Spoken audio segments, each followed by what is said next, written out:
ព្រះបន្ទូលលើកទឹកចិត្តអ្នកថែទាំអត្ថបទគម្ពីរម៉ាថាយជំពូក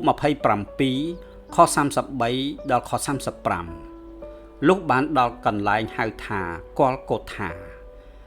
ដែលស្រាយថាភ្នំលលាក្បាលនោះគេយកទឹកខ្មេះលាយនឹងប្រមាត់ថ្វាយទ្រង់សោយតែកាលទ្រង់បានភ្លក់មើលនោះទ្រង់មិនព្រមសោយទេគ្រាបានឆ្កាងទ្រង់ហើយនោះគេធ្វើឆ្នោតចាប់ចែកព្រះពស្ត្រទ្រង់ដើម្បីឲ្យបានសម្រេចតាមទំនាយដែលហោរាបានទាយទុកមកថាគេបានយកអាវខ្ញុំចែកគ្នា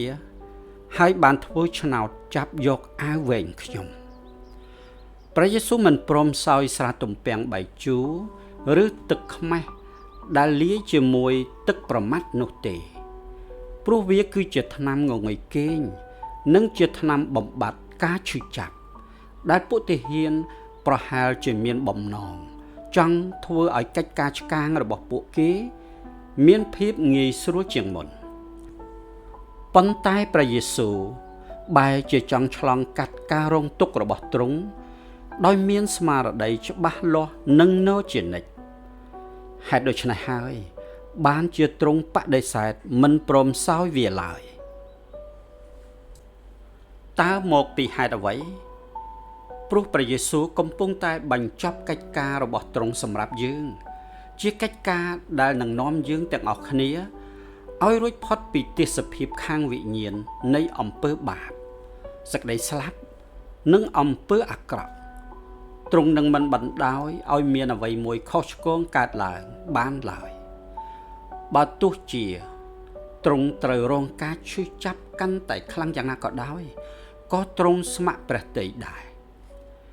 យើងអាចឃើញហេតុផលមួយផ្សេងទៀតព្រះយេស៊ូវនៅតែបន្តយកព្រះទ័យទុកដាក់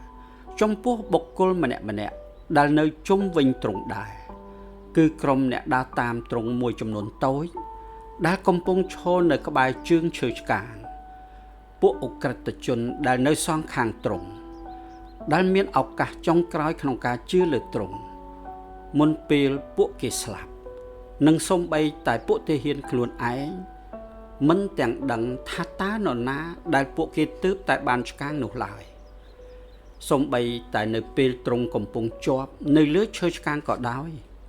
ក៏ព្រះយេស៊ូវនៅតែបន្តប្រទាននៅអ្វីដែលពួកគេត្រូវការដែរទ្រង់នឹងបន្តមើលថែពួកគេនិងយើងរាល់គ្នារហូតដល់ទ្រង់សុគតហើយបន្ទាប់មកគឺជាការរស់ឡើងវិញរបស់ទ្រង់សូមចូលរួមអធិដ្ឋានជាមួយនឹងយើងខ្ញុំអោព្រះអម្ចាស់អើយទ្រង់តែងតែដាក់តម្រូវការរបស់ទូលបង្គំខ្ពស់ជាងតម្រូវការរបស់ទ្រង់ផ្ទាល់ជានិច្ចទូលបង្គំសូមអរព្រះគុណព្រះអង្គដែលទ្រង់ស្រឡាញ់ទូលបង្គំដល់កម្រិតនេះអាមែនតើនៅពេលណាដែលលោកអ្នកបានថែទាំនរណាម្នាក់ទោះបីជាធ្វើឲ្យលោកអ្នកខាតបង់ឬលះបង់អ្វីមួយក៏ដោយតើលោកអ្នកមានអារម្មណ៍រីករាយនឹងធ្វើវាដែរឬទេហេតុអ្វី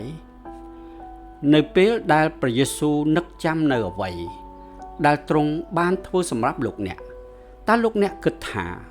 ទ្រង់មានព្រះទ័យយ៉ាងណាដែរអំពីរឿងនោះតើទ្រង់មានព្រះទ័យយ៉ាងណាចំពោះរូបលោកអ្នកវិញសូមអរគុណ